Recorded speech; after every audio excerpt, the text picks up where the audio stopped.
Good day, how are we doing? It's, um, you did it, episode number 26, The Addict's Guide to Spiritual Therapy. Yeah, love it. Alright, today we're going to talk about compassion. Compassion. What a beautiful word. What a wonderful way to be. I'm reading this book right now. Love for No Reason by Marcy Shimoff. 7 Steps to Creating a Life of Unconditional Love. As you can see, I am enjoying it as it's posted flagged like crazy. So I'm going to read you one of the flags that I posted here on compassionate listening. Speaking of compassion, I'm going to turn on the light so I can see too. Okay, I got some new light bulbs today, so that might be kind of bright. Oh, it's working. Giddy up. Okay, compassionate listening. Quiet your mind and become fully present to the other person, genuinely seeking to connect with their heart, with their core essence. Number 2, silently anchor yourself in the core of your being by breathing into your own heart.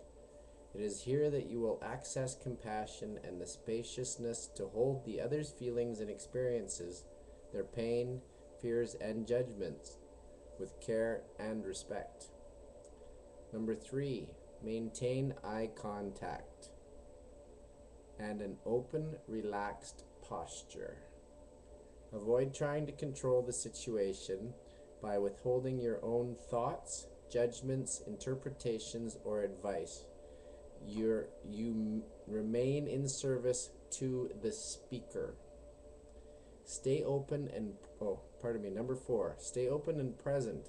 Imagine yourself creating a sacred space for the other person to freely explore their inner landscape. They are finding their own pathway through the terrain. Number 5, allow silence.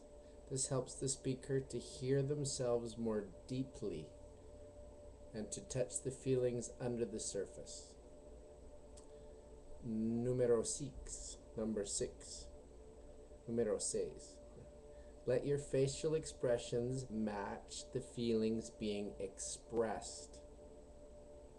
The speaker will feel heard by the empathy in your eyes.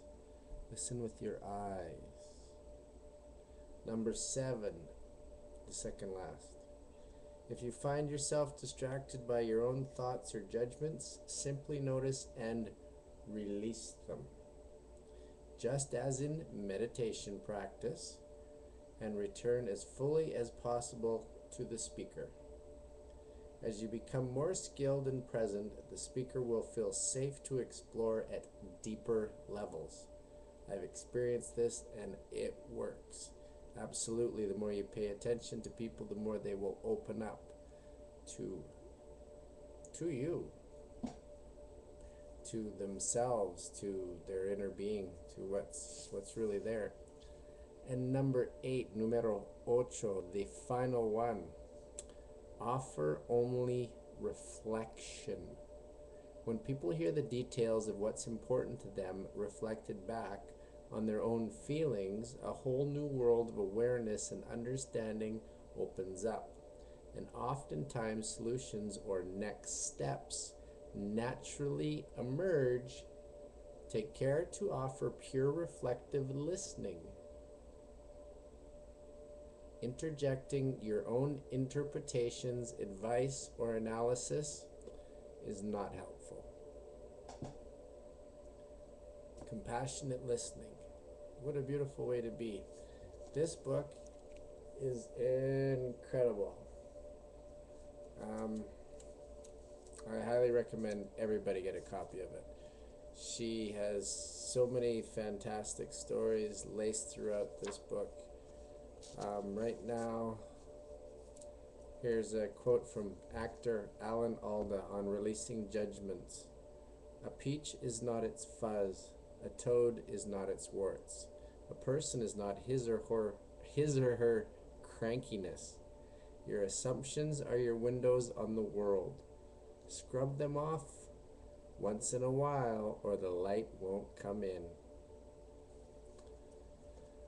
This book really talks about speaking and listening and being, living from your love, living from a love-based principle, a love-based state, being in a compassionate way of feeling for your surroundings, for the people you interact with, for any communications you have.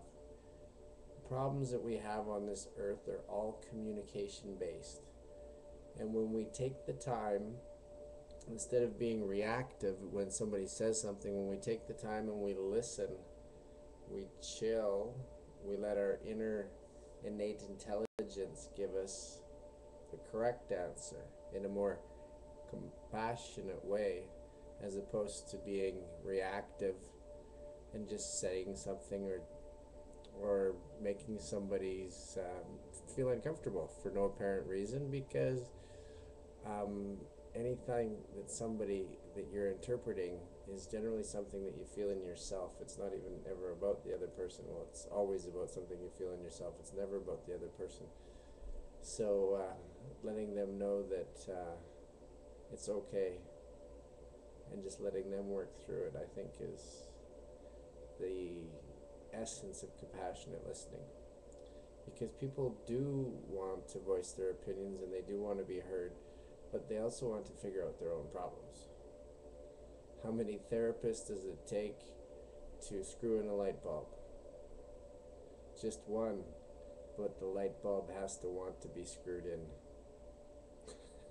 That's all I got for you today. That's it on compassion. The Dalai Lama says he speaks on compassion quite often. He's a genius. The happiest man in the world meditates on compassion. Compassion is a state of being where you can be open to everything that is and let everything that isn't just be.